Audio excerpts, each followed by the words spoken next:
Royal Palace at Monza, just north of Milan, is a magnificent example of classic Italian architecture. It embodies Italy's cultural history, a history that embraces every aspect of the arts. But Italy, and more specifically Monza, is known for more than that. In no other country in the world is motor racing so close to being a national sport, and Monza is the spiritual shrine. But Monza's Royal Palace and Park have been the cause of some discussion in motor racing circles. For some years there have been demands that Monza should update its track facilities, but the long history of the park has held up planning permission. Planning has now been granted, and the huge crowd that gathered for this year's Italian Grand Prix were watching the last race before a 5-month modernisation programme. And of course, the memory of Enzo Ferrari well behind this race. Lots of the Italian crowd coming to see their favourite cars performing for the first time since the death of Enzo Ferrari. But on the front row of the grid today, Ayrton Senna and Alain Prost in their Marlboro McLaren Hondas. Senna for the 10th time this year, the most times that any driver has been on pole position in one season. On the second row of the grid, the two Ferraris, Gerhard Berger and Michele Alboreto. And on the third row of the grid, the real surprises of practice. And here's Alessandro Nannini being wheeled into the pit lane. His car wouldn't start on the grid, and the Benetton mechanics wheeling him into the pit lane. But as I mentioned, the real surprises of practice have been the USF&G Arrows Megatrons of Eddie Cheever and Derek Warwick. They are on the third row of the grid after great improvement with the turbocharger casings. On the fourth row of the grid, Nelson Piquet in the Camel Lotus Honda, and beside him, the first of the 3.5-litre normally aspirated runners, this man's teammate Thierry Boutsen in the second of the Benetton Fords. On the fifth row should have been Alessandro Nannini. Well, he's still in the pit lane, and he will now start from the pit lane. And beside Alessandro would have been, or is rather, Riccardo Patrese in the Williams Judd. On the sixth row of the grid, Ivan Capelli in the Leighton House March Judd, and Satoru Nakajima in the second of the Camel Lotus Hondas. On the seventh row of the grid, the second of the Leighton House Marches, Mauricio Gugelmin, and beside him, Pierluigi Martini in the Lois Minardi Ford. On the eighth row of the grid, the two West Zach Speeds, Bernd Schneider going very, very well, and beside him, his teammate Piercarlo Ghinzani in the second of the Zach Speeds. On the ninth row of the grid, Nicola Larini in the Stivani Osella, and beside him, Andrea De Cesaris in the Real Ford. On the 10th row of the grid, the second of the Lois Minardi Fords, Luis Perez Sala, and beside him, Philippe Alliot in the first of the LaRousse Calmelts Lola Fords. On the 11th row of the grid, Alex Caffey in the BMS Dallara Ford, and beside him, Jean-Louis Schlesser, this weekend deputising for the still unwell Nigel Mansell in the Williams Judd number 5. On the 12th row of the grid, Philippe Streff, and beside him, René Arnoux. On the 13th row of the grid, Yannick Dalmas, and beside him, Julian Bailey in the first of the Tyrrells. Bailey made it, but the first of the non-qualifiers is actually Palmer. Also Johansson, Tarquini, and the two Eurobruns of Modena and Larrauri. Well, drama just before the start of this race, because Gerhard Berger has had to change cars several times, in fact, and is now in the spare Ferrari. On the second row of the grid, we're waiting for the red lights. We're waiting, in fact, for the green flag at the back of the grid. And there it is, green flag, red lights, and we're waiting for the green now.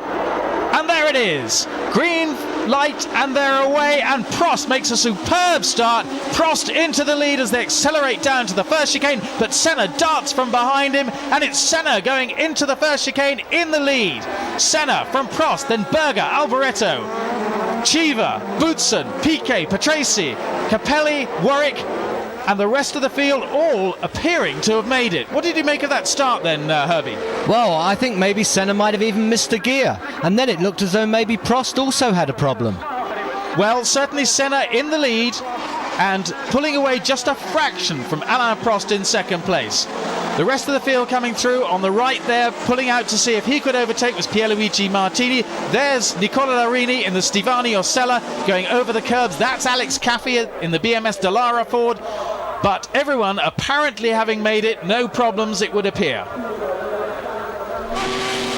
There's Senna, and he's already pulled away from Alain Prost. One wonders if Prost does have some sort of a problem. Well, that's an amazing lead to have on the first lap. I believe that Prost sounded very rough, or somebody told me, on the warm-up lap. Well, we'll just have to see how long he lasts. There's the BMS Dallara Ford of Alex Caffey making up a place. But look at Senna ahead of Prost in second place, then Berger, then Alboreto, then Cheever, Boutsen, a gap to Piquet, Patrese going ahead of Ivan Capelli, and then Derek Warwick. And there is Alessandro Nannini. He's just coming out of the pits. He's going to be about a lap behind. So here he is, Alessandro Nannini. Keep an eye on him, because the leaders, here they come. They're going to lap him fairly soon. There's Senna. He's already 2 seconds ahead of Alain Prost. Then Berger, Alboreto, Cheever and Boutsen. Piquet ahead of this bunch with Patrese, Capelli, Warwick, Gugelmin, then Pierluigi Martini, Nakajima, the 2 West Zach Speeds, and Andrea De Cesaris in the Real. But there is Nannini. Well, he really hasn't got much of a chance now, has he? Well, people have started from the back of the grid and they've actually won races, but I don't think he's going to do that today. Well, Formula One is just too competitive, but once again, Ayrton Senna showing to be the class of the field and pulling away. Look at the gap he has between himself and his teammate Alain Prost.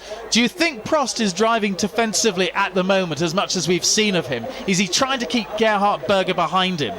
Well, it's two things. Maybe Senna is using up more boost and using more fuel.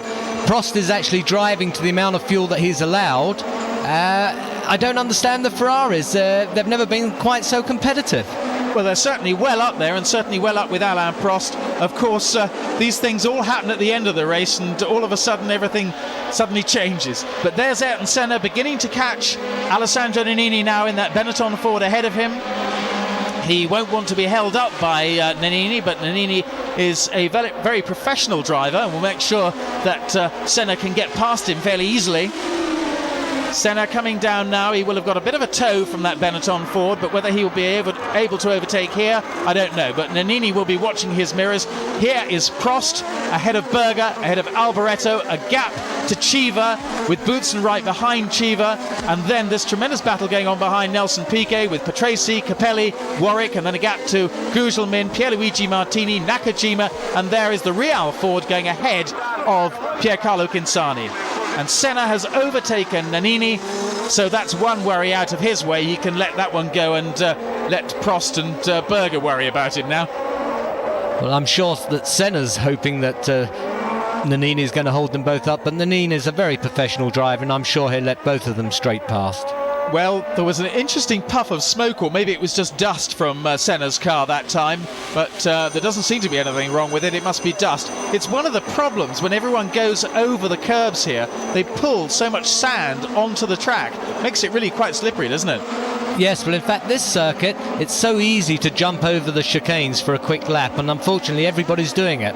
Well, there's Patrese up ahead of Nelson Piquet. So Patrese moves up a place ahead of Nelson Piquet. So there's Prost in second place, Berger in third, Alboreto behind him in fourth. Then we have Boutsen, and that's the Stivani Osella of Nicola Larini. Doesn't seem to be damaged, does it? No, not at all. So obviously a mechanical problem for Nicola Larini.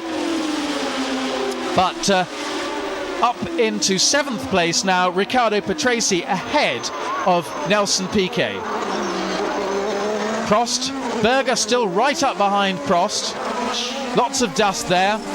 And then Alboreto not far behind, just coming into our picture now. There he is. And then we have Cheever and Boutsen. But Ayrton Senna pulling away very, very nicely. I should think he'll be quite pleased with that gap. Yes, I must admit I'm very amazed that Prost is so far behind. It's quite possible that Prost might have a problem of some description. Well, we'll keep an eye on the lap times, because we have the Olivetti Longines screens that we're able to look at, and we can tell just what sort of lap times are being set. But certainly this is early stages yet. Ayrton Senna. And here we have the Lois Minardi Ford of... that was Luis Perez Sala. Yes, it looked as though he locked up his rear brakes going in there. Yes, it suddenly slapped round on him, and he's waiting for the marshals to give him a push. He'll be lucky if he gets going. but he's staying in the car, and the marshals in Italy are extremely willing. In many other countries they would just say, sorry chap, but your race is over, we're not going to risk our lives giving you a push. But in Italy they're so keen that they are quite happy to get out on the track, give him a push start, and he's going to rejoin. Yes, nice little 360 and off he goes. So Luis Perez Sala back in the race again. Meanwhile, here's Ayrton Senna pulling away very nicely. There's Alessandro Nannini behind them, he's lapped. Then comes Alain Prost, beginning to pull away just a fraction. It's rare to see Alain Prost on the curbs like that, isn't it? Yeah, he's really driving on the limit. Well, we're seeing that he's setting really quite competitive lap times, and has set fastest lap, and Ayrton Senna also setting fastest lap. So these two McLaren drivers trading fastest laps between them. But Prost trying hard to pull away from Berger. There's Michele Alboreto, and he certainly has pulled away from Eddie Cheever, who is in 5th place ahead of Thierry Boutsen. Well, I think Prost was possibly taking it rather easy to look after his tyres at the start, because as we've just seen, the lap times that he's doing, he's really back on form again, so maybe there is nothing wrong with him. Well, there's Senna. Now we have Nannini being caught by Prost. Now Prost is going to be a little bit worried. He knows what Nannini is like. He knows that Nannini will move over. Here's Eddie Cheever pulling away from Thierry Boutsen. That's not really a surprise on this circuit, is it? No, this is very much a turbo circuit. Also, the Arrows have been going extremely well here. I believe this is due to their new airbox. Indeed, they've certainly done extremely well.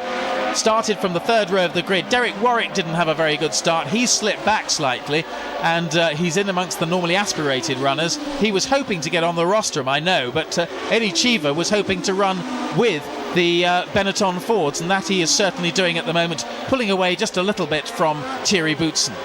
Well, both Alain Prost and Gerhard Berger ahead of Alessandro Nannini now, so they can continue their battle unfettered, as it were, and unhandicapped, and Michele Alboreto, the next man to lap Nannini. Well, the Ferraris at the moment staying with Alain Prost, if not with Ayrton Senna. Do you think that's a surprise? Well, it is a surprise for me, because when we've looked back at the races through the season, the Ferraris have never been able to stay with the McLarens. After the first 3 or 4 races of McLaren's superiority, we were all hoping that the Ferraris would be able, at some stage anyway, to provide them with some competition. And we're really only seeing that now. Well, you never know, Bob. They're in Italy, home of Ferrari. They might not be driving on their fuel gauge. They might just be going out for hope and glory. Well, it's always been said that Ferraris go faster in Italy. They always do. Well, here's Eddie Cheever pulling away a little bit from Thierry Boutsen.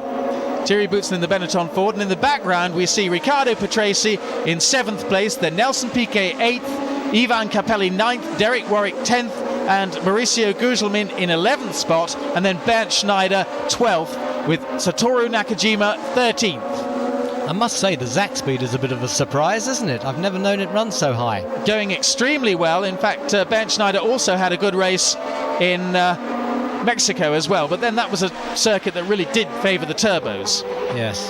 Well, there's a nice shot of Ayrton Senna, leading now by some, 3 or 4 seconds, but not pulling away quite so much now. One wonders if he has now eased up, if he's backed off a little bit. While Alain Prost has pulled away from Gerhard Berger, Berger isn't quite so close. Does Ayrton Senna tend to pull away at the start and then ease back? Is that one of his policies, do you think? Yes, in fact, very much like the late Jim Clark, always the first 2 laps. There's something magic about these ace drivers that manage to pull out on the first 2 laps. Well, certainly he's pulled away, but the gap has now stabilised between first and second. Yes, I think the race has got back to its normal pattern now. Well, there in the background we see Michele Alboreto now coming through, but there's Ayrton Senna. He's coming up to lap Luis Perez Sala, who after that spin called in at the pits. So Luis Perez Sala delayed, and Ayrton Senna giving him a wide berth as they go into the Parabolica. But always with these back markers, well, you do have to slightly give them a wide berth, particularly if they're new to Formula One. But Sala is quite a professional driver. He's done quite a lot of Formula 3000, so we wouldn't expect him to provide any histrionics. Other drivers, however, do tend to be a little bit more difficult, don't they? Oh yes, there's one or two, but I'm sure Senna knows who they are. Now Senna's across the curbs there as well. You've seen some of these cars after they've been curbed, as it were. Is there any damage to them?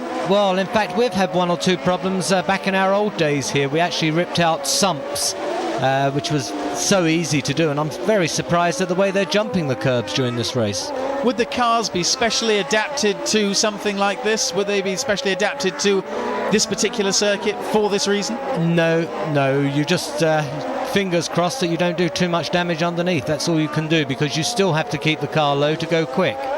It was interesting to hear Alain Prost say that he wasn't going to go quickly until the end of qualifying because he knows you have to go across the curbs, and he didn't want to damage his car until the end of qualifying if he was going to have to do that. Isn't that typical of Prost? That is typical. Obviously Senna wasn't listening to him, looking at Senna for the first 2 laps. Well, it really was the sort of intelligent route that one would expect from Alain Prost. We've come to expect from Alain Prost anyway. Well, he is known as the Professor. Indeed he is. Well, here's Riccardo Patrese again, 7th place. Nelson Piquet 8th. This is turning into a good little battle, and it's surprising not to see Piquet and Warwick getting past those normally aspirated cars. Yes, well, in fact, I'm very surprised that Piquet, it hasn't been his year at all. Warwick, I'm again very surprised that he hasn't been able to get past on the straights, because it is a turbo circuit. So maybe those two have got some sort of a problem. We're not seeing any sort of a problem, but maybe they have something. There's Berger in 3rd place, still trying to hang on to Alain Prost just ahead of him. I must say, Berger's doing a very good job at hanging on there. I just hope he's going to have enough fuel left. Well, he's certainly pulled away from Alboreto, which is probably why you've mentioned that. There's Gerhard Berger. And that's Nelson Piquet in the sand. Nelson Piquet spun off in the sand. It looks as though he's getting out of the car. Well, that is a rare sight. We don't often see Nelson in the sand, do we? No, you might expect it from Nigel Mansell with a golf club, but not from Nelson. Well, Nelson Piquet out of the car. Something must have gone wrong with him then. He must have had some sort of a problem. We don't frequently see Nelson Piquet spun off the circuit. But Nelson Piquet out of the race in the Camel Lotus Honda. Well, that's a great shame. Yeah, you must remember that group was running very close. It's quite possible that he might have tapped someone or someone tapped him. But certainly he was under a certain amount of pressure there, and if someone had closed up on him, as you say, and maybe given him a tap, well, Nelson Piquet out of the race. There's Alessandro Nannini, and we're waiting, in fact, for Eddie Cheever and Thierry Boutsen. Eddie Cheever in 5th place, Thierry Boutsen 6th, overtaking Luis Perez Sala. And in the background was the group that he's left, Nelson Piquet's left, Patrese, Capelli and Warwick just behind them. Yeah, I see there's a gap to Warwick, so maybe they did have a little coming together. It's a great battle going on between those two normally aspirated runners with the Judd engines, Riccardo Patrese and Ivan Capelli. Yeah, I'm surprised that Derek doesn't get past them. I really am, because he doesn't appear to be in any trouble, and he's very quick down the straights. And certainly the new turbo casing on the US F&G Arrows Megatrons have appeared to improve fuel consumption, so he shouldn't be having a fuel problem either. No, obviously the engine is working very effectively, I think for the first time this year. Well, it has made a substantial difference, and they're just hoping it's going to continue. Ayrton Senna gone through. Here's Alain Prost. In the background now, Gerhard Berger, who has now dropped back a bit, hasn't he? Yes. In fact, Alboreto is catching Berger. Well, Alboreto getting a little bit closer. There's Alessandro Nannini. He's a lap behind. And we're waiting now for Eddie Cheever. There's Cheever, having pulled away now from Thierry Boutsen. Cheever going very nicely. Probably his best position so far this year. Yeah, he's going very well. And look at this battle now between these two normally aspirated runners. Ivan Capelli trying to get round Riccardo Patrese, and Derek Warwick has now closed up with them. And that really is the battle of this race at the moment. Well, Warwick certainly gained then. As I say, I'm surprised he doesn't get past the two of them.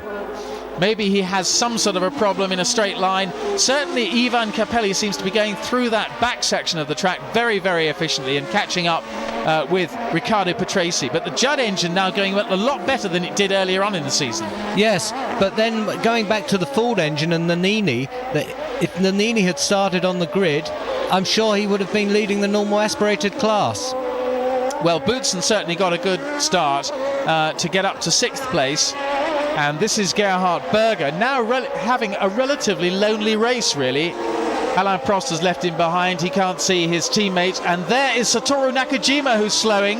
Satoru Nakajima slowing from 11th place. He's being caught, in fact, by Ayrton Senna there and Alain Prost there. See how close those two McLarens are now. They really have closed up a bit. Yeah, it's going to be very interesting when they come up to lap these back markers. That's something that really has made a difference this year. Even if Ayrton Senna or Alain Prost has drawn away from his own teammate, the back markers have been quite useful in closing them back up again. Yes, in fact, the race can actually be won or lost on the back markers, because it can be 3 seconds, in fact 5 seconds in Hungary on one lap, so let's see what happens. In fact, this is not a very twisty circuit, and Derek Warwick now upper place. Derek Warwick ahead of Ivan Capelli. Well, he's done what we were all expecting, and then Satoru Nakajima limping back to the pits, I suspect. Yeah, I think once Derek gets past the Williams, I think he'll be off and away. Well, we'll have to see, but Ivan Capelli is right up with him. He's doing a grand job, isn't he, Ivan? He's managing to keep fairly well in touch down the straight there. Yes, he's really sneaking in for the slipstream down the straight. But the Judd doing a good job there. Patrese in the Williams Judd ahead of Derek Warwick, and then the March Judd of Ivan Capelli just behind Derek Warwick. Yes, in fact, Warwick is not so quick down the straight now as he was earlier on. One does wonder just what sort of problems Derek Warwick may have in that car.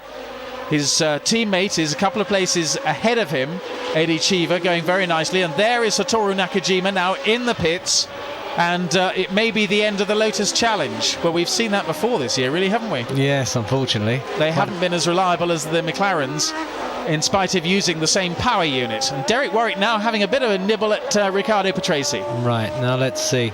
Again, the normal aspirated engine out of that chicane is actually pulling away from Derek.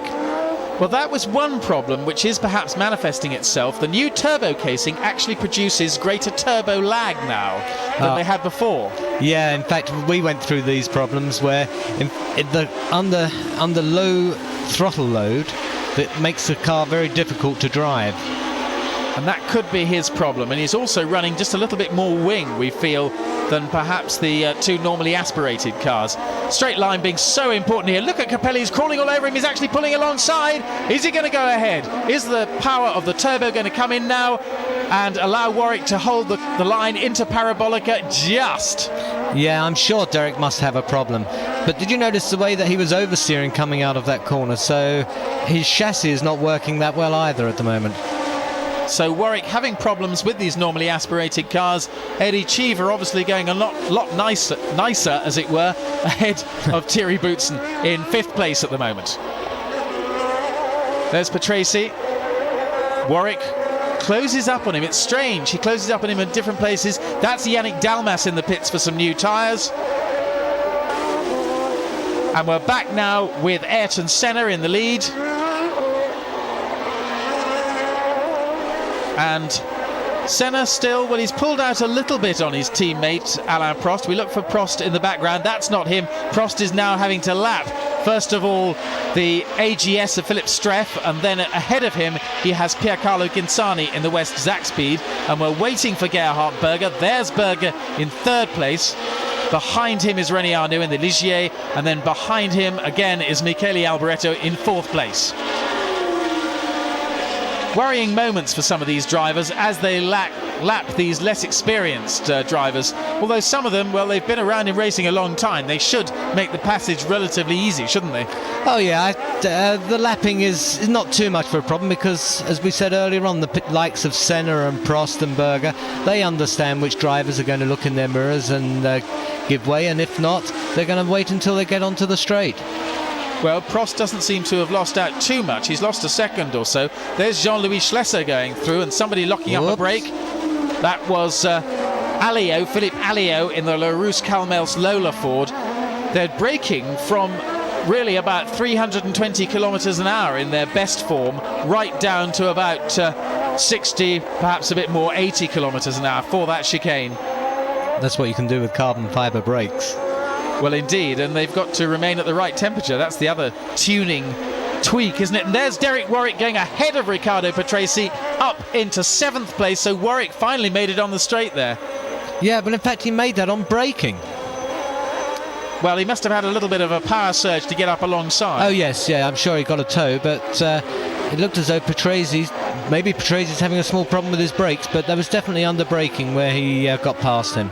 And the Arrows were in fact the fastest cars on the straight during qualifying, so one would expect to see them going really well.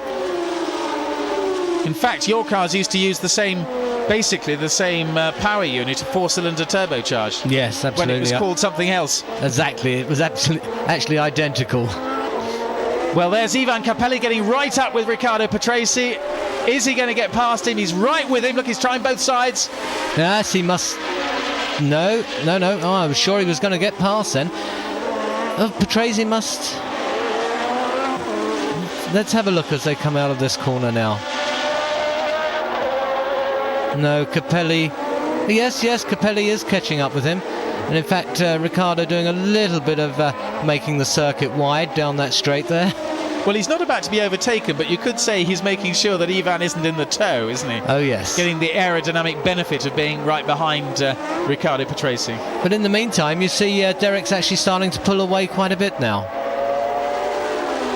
We're back with Ayrton Senna, and the gap between first and second still hasn't risen much more than, any more than 5 seconds, in fact. That's probably the greatest we've seen it so far. Here's Ayrton Senna, there is Alain Prost in the background. It really is a question of waiting to see what will happen.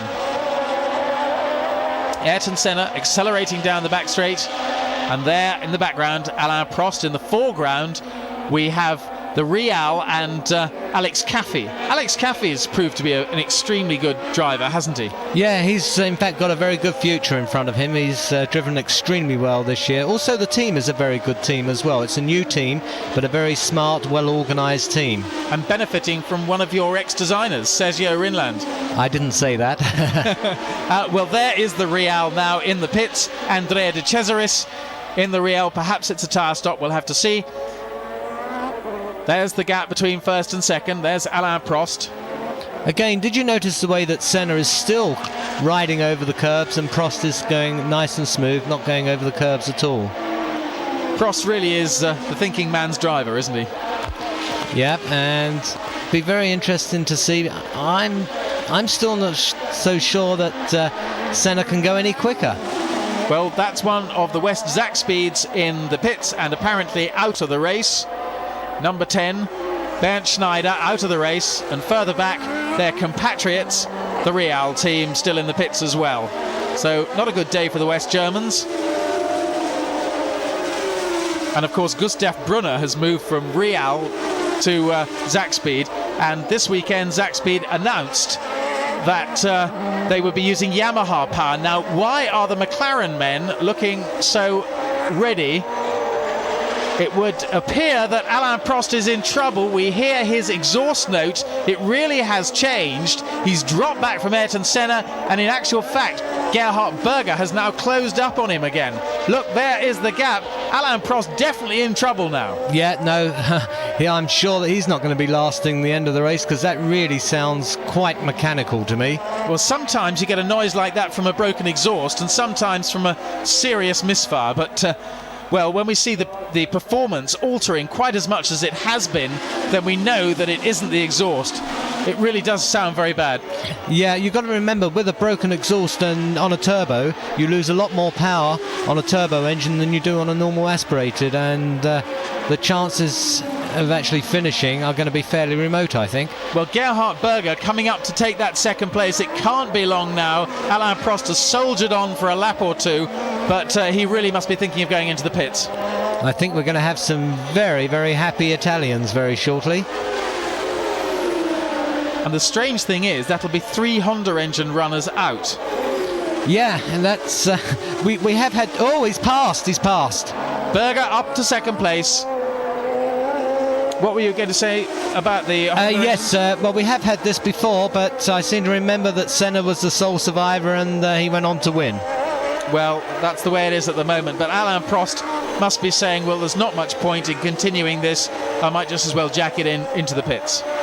Well, you never know. If the Honda engine does have a problem in, for example, fuel mixture, they would be able to see this from the pits on the computer readouts, and they can actually adjust the mixture if necessary to make the mixture richer if, for example, it's too lean. So I'm sure the Honda engineers and mechanics know exactly what's gone wrong with all of their cars. That's the telemetry system which just transmits data back to the pits. Yes, it tells you everything. Oh, Prost is coming in.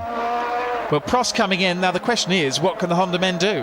Well, we'll soon find out. I'm sure the engine cover will be off immediately, and I expect there'll be 20 Japanese diving in there. Well, there's not too many at the moment. Well, it's the red and whites take the engine cover off. Those are the team mechanics, and then the blue and whites get in. Those are the Honda men. Well, they're certainly slow in taking off the engine cover. Ah, here it comes now. Oh, here they all go. Everybody diving in. Well, we wait with bated breath to see whether Alain Prost will go back into the race. If he doesn't, it really is the end of his championship aspirations. Yes. Well, in fact, even if they solve the problem... Oh, no, that's it. It's all over. He's on his way home. I wonder what he's thinking now with regards to the championship with Senna still leading. Well, Alain Prost out of the car, out of the race. So... first, Ayrton Senna. Second, Gerhard Berger. Third, Michele Alboreto, who is catching Gerhard Berger. Yeah, obviously he's been told from the pits that he's now third, and all of a sudden this is it. This could be his day of glory as well. Fourth is Eddie Cheever. Fifth, Thierry Boutsen. And sixth, now, Derek Warwick. Yeah, Derek's coming up quite well now, isn't he? But if we watch these first three, they really are tightening up, because Berger, in fact, is catching Senna. Senna's lap times have dropped. Berger is catching Senna, and Alboreto is catching Berger. So it's really closing up very nicely to a thrilling finish. Well, again, I don't. Let's have a look at the last lap time from Senna. Is that quicker or slower, Bob? Well, Senna's definitely eased up. 1 minute 33s, whereas Berger's doing 1 minute 31s, and Alboreto is really catching him. There is Ayrton Senna. Now let's look in the background, and there is the Ferrari. Now Ayrton Senna at one time had a 25-second lead, and Berger has definitely chopped that back. And Alboreto, meanwhile, has also chopped back the 10 seconds or so he was behind Gerhard Berger.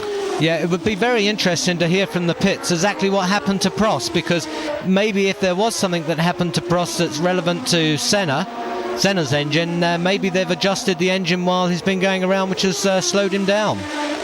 Well, that would certainly be caution. He's quite adept to easing up, and he knows not to make the same mistake that he made at Monaco when he eased up too much and hit the barrier. But he does ease up just a fraction, and perhaps a couple of seconds a lap, well, he could afford that. But as we come into the closing stages, he's certainly being caught by the Ferraris, much to the enormous excitement of this loyal and partisan crowd. Yeah, you never know, though. He might just be edging them on, saying, come on, get a little bit closer, and then just pull away. And before you know what's happened, the Ferraris are in fuel problems. Well, the Ferraris do have fuel problems too, don't they? Well, they have all year, so I can't see why there should be any difference now. But is this a particularly tough circuit on fuel? Well, you drive around this circuit with the to use the maximum amount of fuel that you have. You're using the power accordingly. So yes, if you drive too hard, you're in a problem. It's all down to the drivers. Well, it's all down to the little fuel gauge that tells you how much fuel you've got and how fast you can go. Well, we didn't really see Gerhard Berger being exactly frugal during those opening stages, did we? No, but saying that, look at the way Alboreto's going now. He's really coming up. Well, Alboreto did drop back a bit at the start. He might have saved just a little bit of fuel then, and he might be on the right side of his readout. The two Ferraris now coming up to lap Julian Bailey, who's done a very nice job in staying in there. He's not very far behind René Arnoux. No, he's done very well. In fact, let's keep our fingers crossed that he finishes. It'll be very nice for him. He's had a very hard first year into Formula One. He hasn't had a race since Silverstone, so he's a little bit lacking on race distance. But he'll keep out of the way of the Ferraris. There he is, letting Gerhard Berger go through. And the next person that Berger has to overtake is René Arnoux, and that sometimes can be a slightly different story. Oh yes, Mr. Arnoux sometimes forgets to look in his mirrors. So the two Ferraris in second and third places. Well, the loyal fans here at Monza will be very, very happy with that anyway, won't they? Oh yes. But, well, you can hear them. They're screaming now. They're really getting excited. And this man must be under just a little bit of pressure, unless he's got the situation well weighed up. Ayrton Senna. Well, I'm sure that Mr. Senna has got everything weighed up, because he's a very experienced driver now. He's used to leading races. And saying that, actually, Berger is catching up, isn't he? Berger closer now, and Alboreto in amongst those back markers. Might have lost a little bit of time, but Alboreto has certainly got closer to Berger. Yeah, we might have a very exciting finish here, you know, Bob. Well, it's shaping up that way, that's for sure. And further back, we've got the two Arrows Megatrons running very closely, of Cheever and Warwick. They've left behind Thierry Boutsen. Yeah, Eddie seems to have slowed just a fraction there, enabling Derek to catch up. But I think they're going to have their own little private battle now. They're in 4th and 5th places. But we're watching with all eyes on the lead battle, with Ayrton Senna out in front, Gerhard Berger in 2nd place, and 3rd Michele Alboreto. There's Alboreto. Watching them through the chicanes, and Alboreto just gaining a fraction here and there. He can use fuel, or presumably he can use fuel. Really, sometimes those fuel gauges can go wrong, or something can go wrong in the fuel system, which can make a very big difference to a driver's fuel consumption. Maybe both of these drivers are looking through Ferrari tinted sunglasses, and they're not looking at their fuel gauges at all. Well, I suspect these two drivers are. It's Eddie Cheever and Derek Warwick. Look at those two USF&G Arrows Megatrons absolutely tied together with a piece of string. We've seen that before this year in Mexico, didn't we? Oh yes, we had a super battle on our hands then. But Derek Warwick has signed to stay with the team for next year, and Eddie Cheever will be trying to perhaps make a little political point about that. Oh, I'm sure. There's no way he's going to let Warwick pass.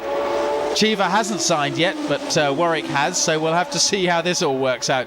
But it would be rather embarrassing if they got a little bit too close, wouldn't it? Yes, but I'm sure Eddie at the moment is saying, OK, Jackie Oliver, look.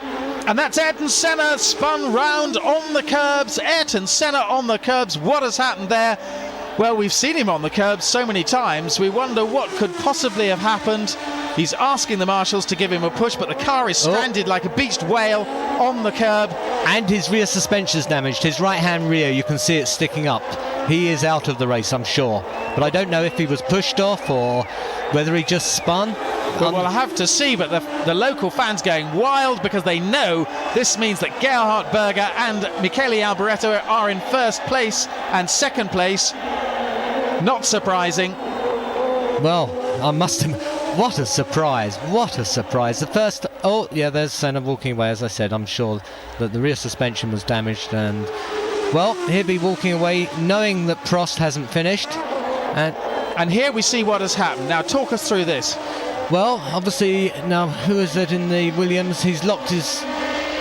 Ah, yes, OK.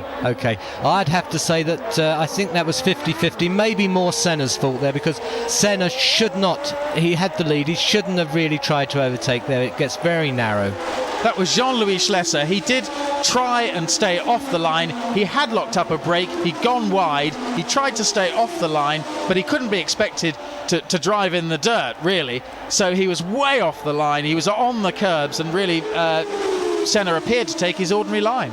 Well, in fact, look, Senna's not throwing any fits or anything, so I think Senna realises that maybe it was 50-50. He does get very philosophical at these stages, but as we come into the last couple of laps, the two Ferraris really closing up. There's Berger and there's Alboreto, and they really are much, much closer.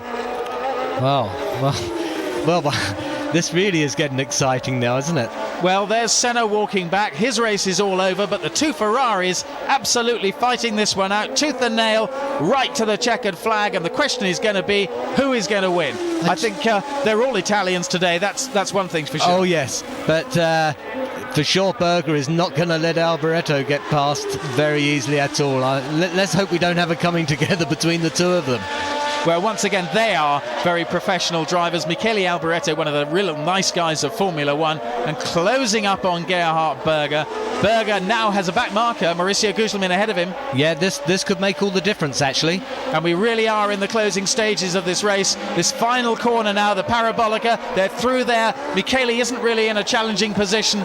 Gerhard Berger hasn't been held up. They're coming up to the checkered flag, and it's a Ferrari victory at home at Monza. Oh, well, that's super. That really is super, especially for obviously the old man Ferrari and all the Italians. This would go down as a day in history, actually. Well, Berger first, Michele Alboreto second. What a fantastic result for the local crowd.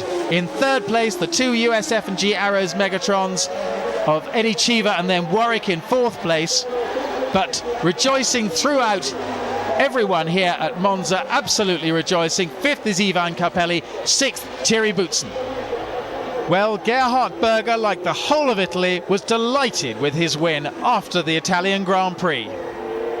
It's for Mr. Ferrari and myself, for both together, and for Ferrari general. At the end there, you were catching Ayrton, Michele was catching you. What was your situation? There was quite a lot of pressure from Michele, and I saw Ayrton, and I say, so it's the first time I can give pressure him, and it works. Any problems with you? No, I had no problems. Just was on the limit with the fuel, and I had a little bit gearbox problems. But we had these problems all the weekend. No, I don't have really big problems. No. Were you really worried about him at the end? Yes. I saw I'm in the limit, but I was saving fuel long time until he was 2 seconds behind me, and then I know now I can go back to my original boost, and then I know he shouldn't drive quicker. We should do more or less the same times, and then it should stay like this, and it was like this in the end. But it was very dangerous again, because if you have to push like this in the last laps, tires finish, it's very easy to make a mistake. So it was pressure, yeah. Michele, a great day for you, I think. Yes, just great. Could be fantastic, but for half second, I'm second. Do you think you were going to catch him? Yeah, I was really close to him, but I had a little problem in the gearbox at the beginning of the race, and then it was getting better and better and better, but a little bit late. Did you have enough fuel to get past him? Yeah. We made another lap, so we have fuel enough. Now your position with Ferrari, or your position with the market, how do you feel about that? No, with Ferrari's finished completely, my story with Ferrari is closed, and now I'm looking for a good solution for me, because I feel still I'm competitive, and I would like to prove that. Of course, you're pleased that Ferrari won. Obviously pleased, would have preferred yourself to have won. But how do you feel about Gerhard winning for Ferrari in Italy? No, it was a great day for Ferrari today, and I think it's the best to remember Mr. Ferrari. In the Drivers' Championship, Ayrton Senna retains his slender 3-point lead over Alain Prost, of course. But Michele Alboreto moves ahead of Thierry Boutsen into fourth place, and Derek Warwick moves ahead of Nannini into seventh place. The Ferrari drivers 1-2 means that team is now 29 points ahead of third place Benetton in the Constructors' Series, while Arrows moves up to fourth. On the engine front, there were some interesting performances. None of the coveted Honda engines finished, whereas all the previously unfashionable Judd engines did so. Such is the changing scene.